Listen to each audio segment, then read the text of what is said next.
Hello అండి అందరికీ.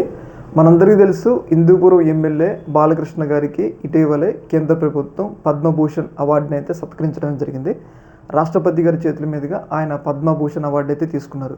అయితే ఈ సందర్భంగా ఆయనకి హిందూపురంలో ఏదైతే వాళ్ళ కార్యకర్తల మధ్య ఒక సన్మాన కార్యక్రమాన్ని అయితే నిర్వహించడం జరిగింది.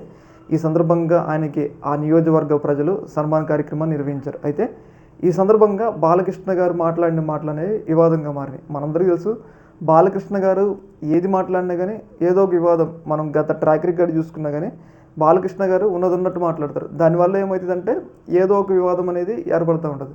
అయితే రీసెంట్గా ఏం జరిగింది అంటే ఏదైతే ఈ యొక్క 50 సంవత్సరాల సినీ ఇండస్ట్రీ కెరియర్లో తాను ఒక్కడు మాత్రమే హీరోగా నిలదొక్కున్నాను, వేరే వాళ్ళు ఎవరు కూడా నిలదొక్కుకోలే అని చెప్పేసి ఆయన ఇండైరెక్ట్గా చిరంజీవి గారిని ఉద్దేశించి అన్నట్లుగా ఇక్కడ క్లియర్గా అర్థమవుతుంది అనమాట. అలాగే రాజకీయాల్లోకి వచ్చారు, ప్రతి ఒక్కళ్ళు వచ్చారు, కానీ అందరూ కనుమరుగైపోయారు.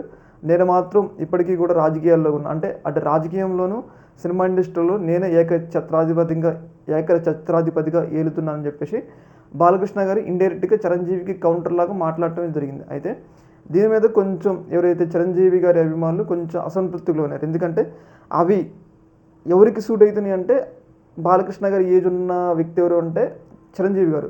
అవి ఆపోజిట్గా ఉన్న చిరంజీవి గారికి తగులుతున్నాయి కాబట్టి కొంచెం ఏదైతే మెగా ఫ్యామిలీ అభిమానులు అయితే కొంచెం బాలకృష్ణ గారి మాటల మీద కొంచెం అసంతృప్తిగా కొంచెం వాళ్ళు అయితే ట్రోల్ అయితే చేస్తున్నారు, చూసారు కదా అన్నట్లుగా.